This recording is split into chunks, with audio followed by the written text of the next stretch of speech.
Very good morning dear students. Organic chemistry में nomenclature करने के बाद हमने फंडामेंटल कंसेप्ट्स के बारे में आज पढ़ना शुरू करना है।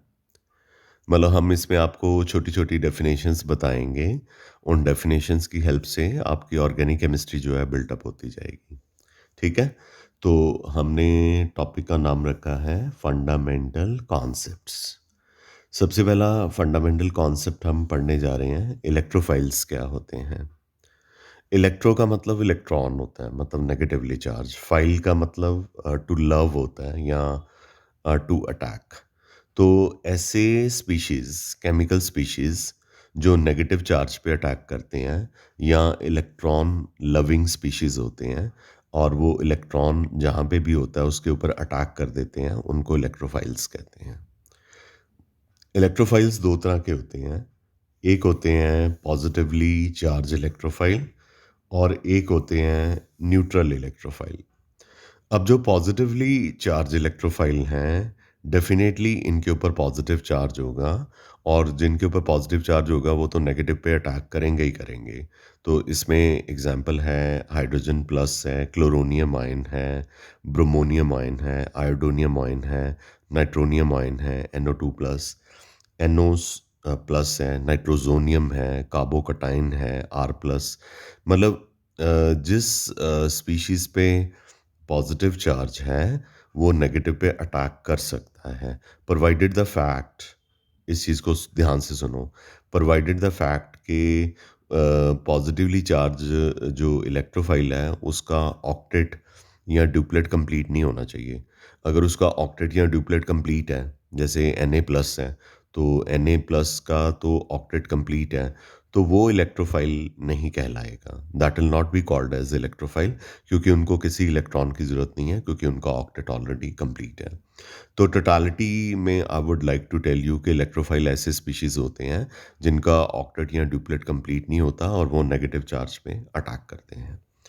और न्यूट्रल इलेक्ट्रोफाइल्स वो होते हैं जो न्यूट्रल होते हैं, उनके ऊपर कोई पॉजिटिव या नेगेटिव चार्ज नहीं होता, लेकिन वो इलेक्ट्रॉन डेफिशिएंट होते हैं। इलेक्ट्रॉन डेफिशिएंट मतलब उनमें ऑक्टेट या ड्यूप्लेट कंप्लीट नहीं होता और वो इलेक्ट्रॉन की कमी को पूरा करने के लिए इलेक्ट्रॉन पे अटैक करते हैं।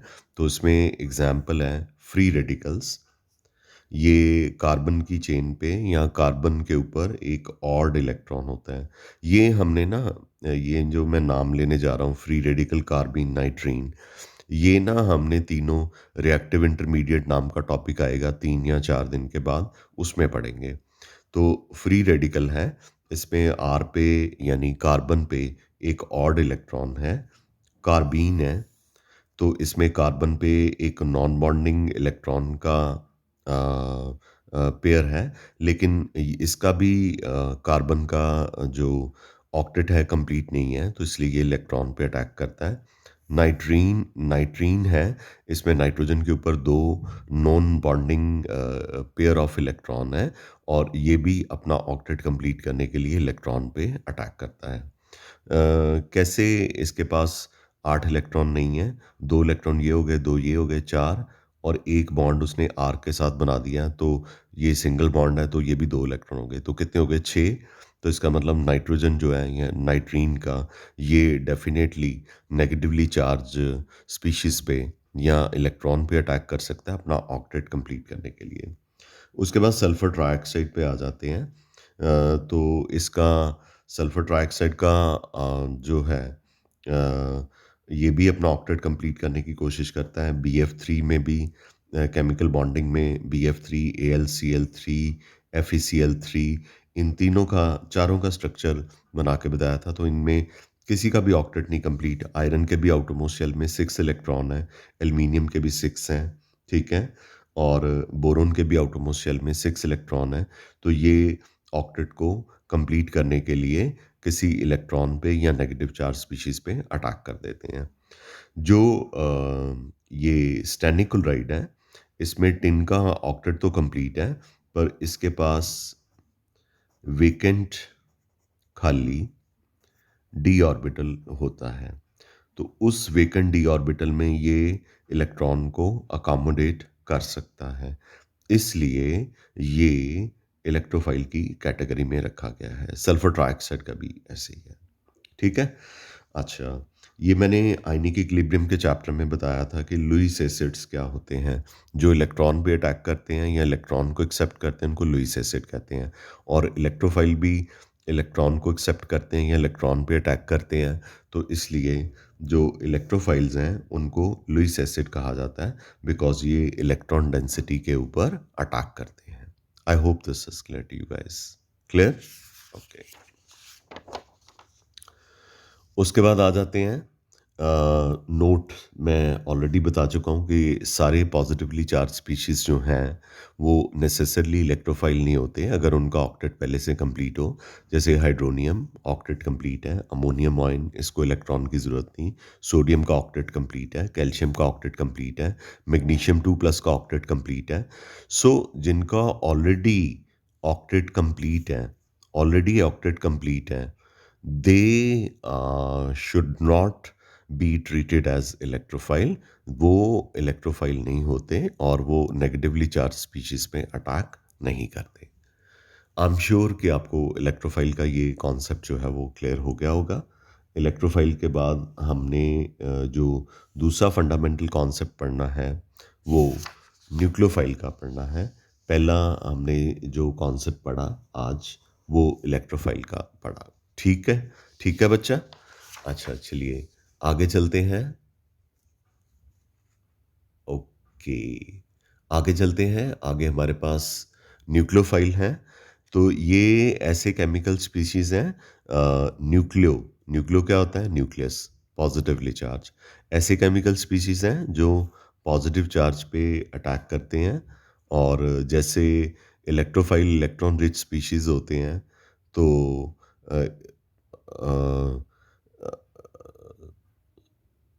एक्सक्यूज मी, सॉरी, ये न्यूक्लियोफाइल जो हैं वो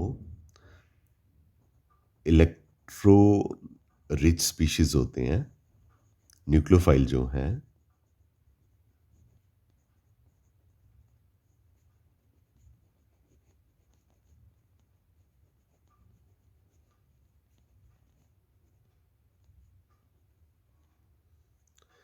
न्यूक्लियोफाइल जो हैं वो इलेक्ट्रॉन रिच स्पीशीज होते हैं।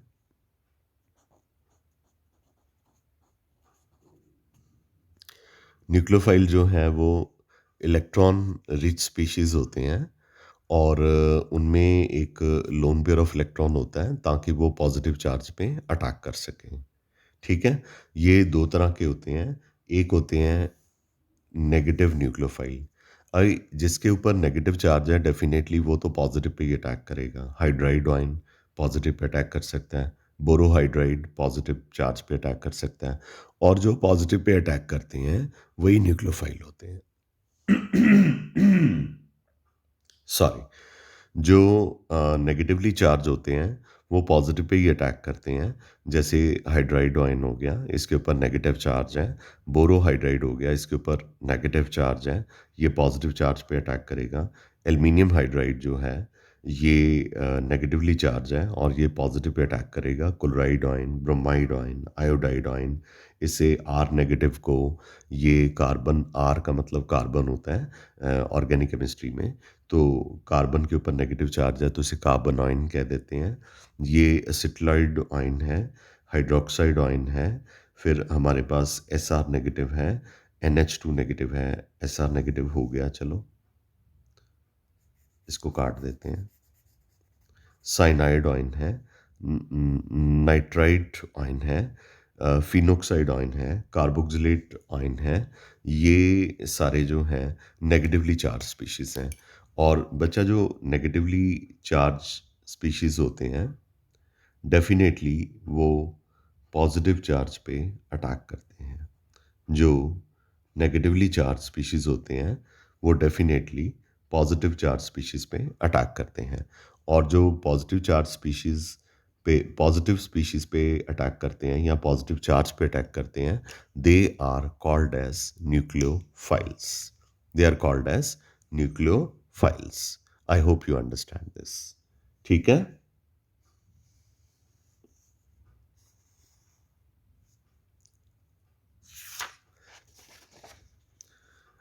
अच्छा, तो न्यूक्लियोफाइल 2 तरह के थे। एक हमने पढ़ लिए न्यूक्लियोफाइल जो कि नेगेटिवली चार्ज थे। अब हमारे पास जो दूसरे हैं, दूसरी टाइप है न्यूक्लियोफाइल की, वो न्यूट्रल न्यूक्लियोफाइल हैं। इनके पास आप देख रहे हैं कि लोन पेयर ऑफ इलेक्ट्रॉन है। तो लोन पेयर ऑफ इलेक्ट्रॉन है तो डेफ़िनिटली पॉज़िटिव चार्ज को अपनी तरफ अट्रैक्ट करेगा या पॉज़िटिव चार्ज पे अटैक ही कर देगा। ये आरएमजीएक्स ग्रिग्नार्ड रीजेंट होता है, इसके पास भी lone pair of electron halogen पे होते हैं। ये भी पॉज़िटिव चार्ज पे अटैक कर सकता है। ठीक है? तो ये थी आपकी ब्रीफ इंट्रोडक्शन इलेक्ट्रोफाइल की और न्यूक्लियोफाइल की। ये टर्मिनोलॉजी जो है केमिस्ट्री में बहुत ज़्यादा यूज़ होती है ऑर्गेनिक केमिस्ट्री में। मतलब बार-बार electrophile, nucleophile, electrophile, nucleophile, nucleophile, electrophile. तो आपने ये अच्छी तरह से लर्न करना है। ठीक है बच्चा? अब हम आगे अगला जो कॉन्सेप्ट है पढ़ने जा रहे हैं, fission of covalent bond. Fission का मतलब होता है कोवलेंट बॉन्ड को ब्रेक करना या साइंटिफिकली उसको बोलते हैं क्लीव करना। बेटर इंग्लिश का वर्ड है। तो इसमें 2 तरह की फिशन होती है। एक होमोलिटिक फिशन होती है, सिमेट्रिकल फिशन होती है और एक जो है वो हेटेरोलिटिक फिशन होती है। एक होमोलिटिक फिशन होती है और एक हेटेरोलिटिक फिशन होती है। अगर कोवलेंट बॉन्ड इस तरह से टूटता है कि दोनों एटम के पास एक-एक इलेक्ट्रॉन आ जाता है तो उसे होमोलिटिक फिशन कहते हैं। जैसे ए और बी के बीच में एक बॉन्ड है। बॉन्ड मतलब 2 इलेक्ट्रॉन हैं, दोनों ने एक-एक इलेक्ट्रॉन शेयर किया हुआ है। तो जब ये ब्रेक करता है तो ये फिश एरो है। ये आप देख रहे हैं ना फिश की तरह है इसकी शेप। ये फिश एरो है। तो एक इलेक्ट्रॉन बी पे शिफ्ट हो जाता है और एक इलेक्ट्रॉन जो है ए पे शिफ्ट हो जाता है। ठीक है? तो ए पे एक इलेक्ट्रॉन आ गया, बी पे एक इलेक्ट्रॉन आ गया, तो ये फ्री रेडिकल्स बन जाते हैं। जब किसी स्पीशीज़ पे ऑड इलेक्ट्रॉन होता है, वो फ्री रेडिकल कहलाता है। होमोलिटिक फिशन में बॉन्ड एग्ज़ैक्टली बीच में से ब्रेक कर गया और दोनों एटम्स ने ए और बी ने एक-एक इलेक्ट्रॉन शेयर करके एक कोवलेंट बॉन्ड बनाया था। अब एक इलेक्ट्रॉन ए पे चला गया और एक इलेक्ट्रॉन किस पे चला गया? बी पे चला गया। तो homolytic fission results into free radicals. ठीक है? यहाँ तक क्लियर है बेटा?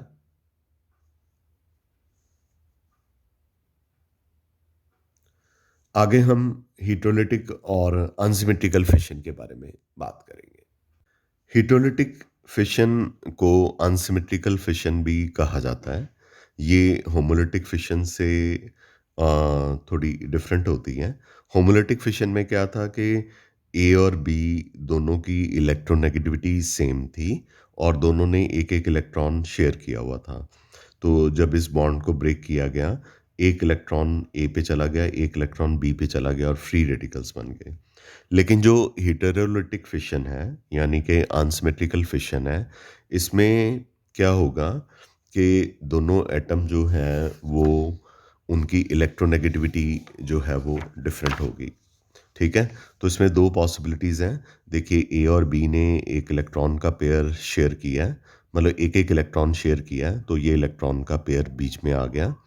अगर बी की इलेक्ट्रोनेगेटिविटी ज़्यादा है, तो ये दोनों इलेक्ट्रॉन बी पे शिफ्ट हो जाएँगे।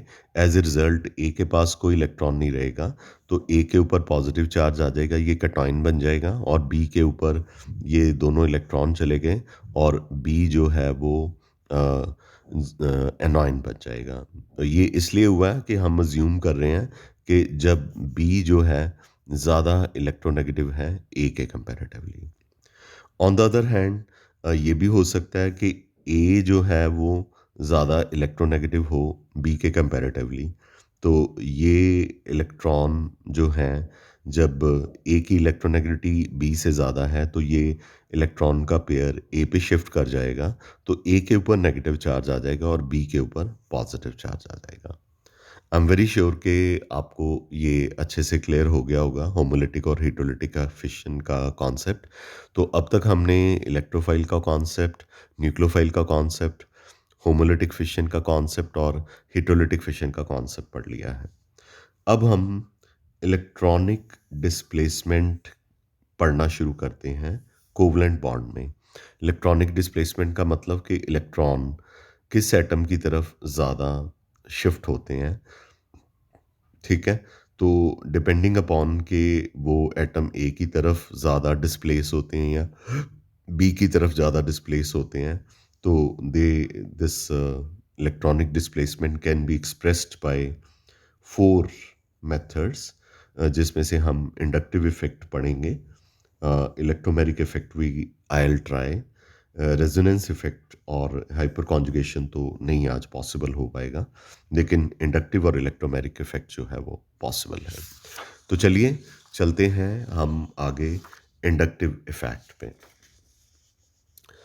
तो फंडामेंटल कॉन्सेप्ट में जो हमारा इंडक्टिव इफ़ेक्ट है, जब भी कोई इलेक्ट्रॉन विड्रॉइंग ग्रुप, जैसे इलेक्ट्रॉन विड्रॉइंग ग्रुप होता है या एटम होता है जो कि कार्बन की चेन के इलेक्ट्रॉन को अपनी तरफ अट्रैक्ट कर लेता है, ठीक है? जैसे कि हैलोजन जिनकी इलेक्ट्रोनेगेटिविटी ज़्यादा होती है, जैसे नाइट्रो, जब ये कार्बन की चेन के एंड पे अटैच होता है, जैसे ये C1 है, C2, C3, C4, तो ये एंड समझ लीजिए, हैं? तो इसके साथ एक हैलोजन जो है वो अटैच है, X मतलब हैलोजन। नॉर्मली क्लोरीन, फ्लोरीन, ठीक है? इनकी इलेक्ट्रोनेगेटिविटी कार्बन से ज़्यादा होती है। तो जब ये कार्बन सैचुरेटेड कार्बन की चेन, सैचुरेटेड मतलब सब सिंगल बॉन्ड होने चाहिए। तो ये जो हैलोजन है, इनके बीच में जो इलेक्ट्रॉन का पेयर था, उसको अपनी तरफ अट्रैक्ट कर लेता है, तो इसके ऊपर पार्शियल नेगेटिव चार्ज डेवलप हो जाता है। तो ये जो कार्बन जिसके साथ ये अटैच है हैलोजन, उसके ऊपर पार्शियल पॉजिटिव चार्ज। फिर जब इस कार्बन पे जिसको मैंने C1 लिख दिया है, जब इसके ऊपर पॉजिटिव चार्ज डेवलप हो जाता है, तो ये कहता है लै मैं माड़ा वां, मैं C2 के इलेक्ट्रॉन को अपनी तरफ अट्रैक्ट करूँगा। पर इसमें इतनी पावर नहीं है कि जैसे हैलोजन ने C1 के इलेक्ट्रॉन को अपनी तरफ बहुत ज़्यादा इफ़ेक्टिवली अट्रैक्ट किया था, ये भी अट्रैक्ट करने की कोशिश करता पर इतना नहीं करता। पर इसके ऊपर पॉजिटिव चार्ज तो आ गया हुआ है, तो ये C1 जो है C2 के इलेक्ट्रॉन को अपनी तरफ अट्रैक्ट करता है, तो इसके ऊपर जो पार्शियल पॉजिटिव चार्ज है वो डिक्रीज़ कर गया। 2 डाल्टा बना दिए ना, इसका मतलब ये है कि ये जो चार्ज है, इसके कंपैरेटिवली कम है। फिर C2 जो है, वो C3 के इलेक्ट्रॉन को अपनी तरफ अट्रैक्ट करने की कोशिश करता है, पर इतना सक्सेसफुल नहीं हो पाता जितना कि हैलोजन या C1 होता है। तो फिर यहाँ पे पॉजिटिव चार्ज और डिक्रीज़ हो जाता है। यहाँ पे इंडक्टिव इफ़ेक्ट जो है ख़त्म हो जाता है। चौथे कार्बन पे आके इंडक्टिव इफ़ेक्ट जो है ख़त्म हो जाता है। तो इसका मतलब कि इंडक्टिव इफ़ेक्ट जो है 3rd कार्बन तक तो बहुत ही इफ़ेक्टिव है। उसके बाद इसकी इफ़ेक्टिविटी जो है वो डिक्रीज़ करती जाती है।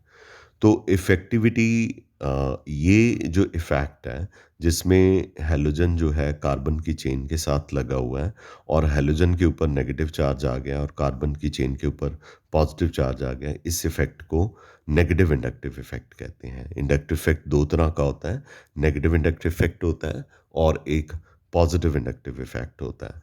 तो ये नेगेटिव इंडक्टिव इफ़ेक्ट पढ़ लिया। तो क्या ये सिर्फ़ हैलोजन के साथ होता है? नहीं।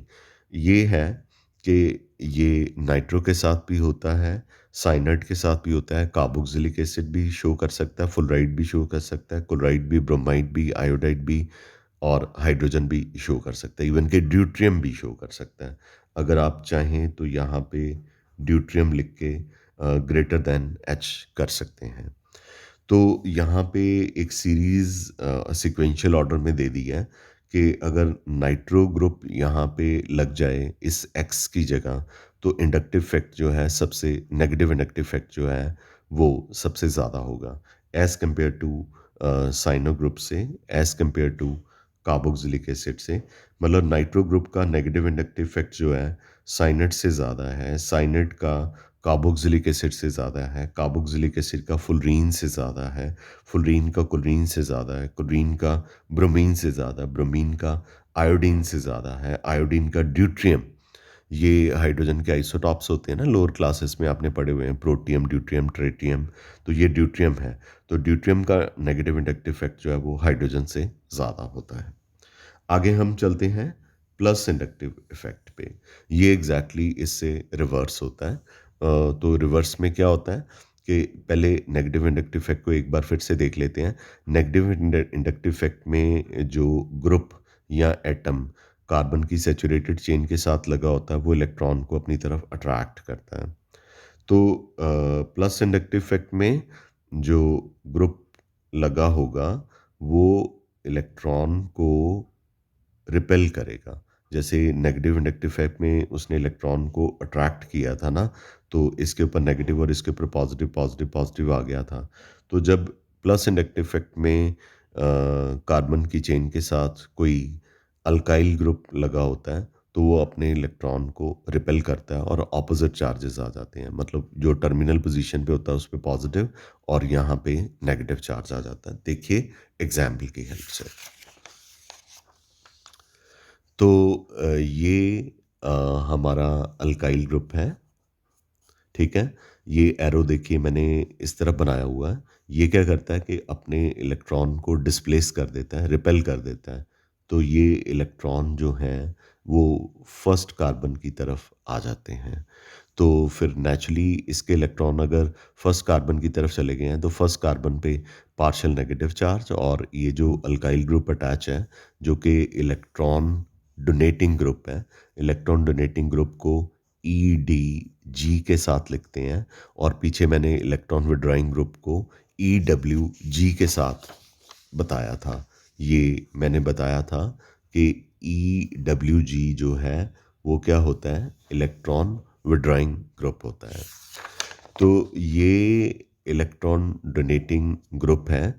तो इलेक्ट्रॉन डोनेटिंग ग्रुप जो है वो इलेक्ट्रॉन को रिपेल करता है फर्स्ट कार्बन पे। फर्स्ट कार्बन जो है फिर इलेक्ट्रॉन को रिपेल करता है सेकंड कार्बन पे। पर अब देखिए उतना नहीं रिपेल कर पाएगा और सेकंड कार्बन जो है वो इलेक्ट्रॉन को रिपेल करता है थर्ड कार्बन पे। ठीक है? तो वो उतना ज़्यादा रिपेल जो है वो नहीं कर पाएगा। ठीक है? अब कौन-सा अल्काइल ग्रुप ये सारे अल्काइल ग्रुप्स हैं, इनको आर के साथ लिखते हैं।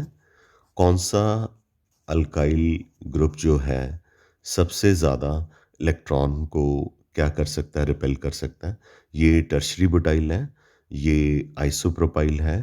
टर्शियरी ब्यूटाइल ग्रुप अगर ये आर है, अगर ये यहाँ पे लगा होता तो इसने इलेक्ट्रॉन को बहुत ज़्यादा रिपेल करना था एज़ कंपेयर टू छोटा ग्रुप आइसोप्रोपाइल। और आइसोप्रोपाइल ज़्यादा इलेक्ट्रॉन रिपेल करेगा इथाइल ग्रुप के कंपैरेटिवली और इथाइल ग्रुप ज़्यादा इलेक्ट्रॉन रिपेल करेगा मिथाइल ग्रुप के कंपैरेटिवली और मिथाइल ग्रुप जो है वो ज़्यादा इलेक्ट्रॉन रिपेल करेगा हाइड्रोजन के कंपैरेटिवली। ठीक है? तो ये था हमारा inductive effect. I am sure this is clear to you. Inductive effect जो है एक परमानेंट इफ़ेक्ट है और ये मॉलिक्यूल की ऑर्गेनिक मॉलिक्यूल की ग्राउंड स्टेट में एग्जिस्ट करता है। यानी कि कोई भी एटम के इलेक्ट्रॉन एक्साइटेड स्टेट में नहीं जाते और ये रिस्पॉन्सिबल है ये वाला इफ़ेक्ट हाई मेल्टिंग पॉइंट्स के लिए, हाई बॉइलिंग पॉइंट्स के लिए और डायपोल मोमेंट आपने केमिकल बॉन्डिंग के चैप्टर में पढ़ा हुआ। I am sure guys this is very very clear to you. ठीक है? आई एम श्योर बेटा कि आपको इलेक्ट्रोफाइल, न्यूक्लियोफाइल और इंडक्टिव इफेक्ट जो है वो अच्छे से क्लियर हो गया होगा। अब हमने ऑर्गेनिक ही है, ये चैप्टर भी ऑलमोस्ट फिनिश होने वाला है। फिर उसके बाद एक हाइड्रोकार्बन का चैप्टर रह जाएगा। तो इसको आराम से कीजिए। इस वीडियो के साथ ना मैं आपको नोमेनक्लेचर की एक असाइनमेंट भेजने वाला हूँ क्योंकि जो टेस्ट थे नोमेनक्लेचर के वो सारे बच्चों ने नहीं दिए थे। बाकी बच्चों को पनिशमेंट नहीं है, बाकी बच्चों का कॉन्सेप्ट क्लियर हो जाएगा। मैं आपको इसके साथ एक एमसीक्यू की शीट भेजूँगा, आपने वो सॉल्व करनी है। ठीक है बच्चा?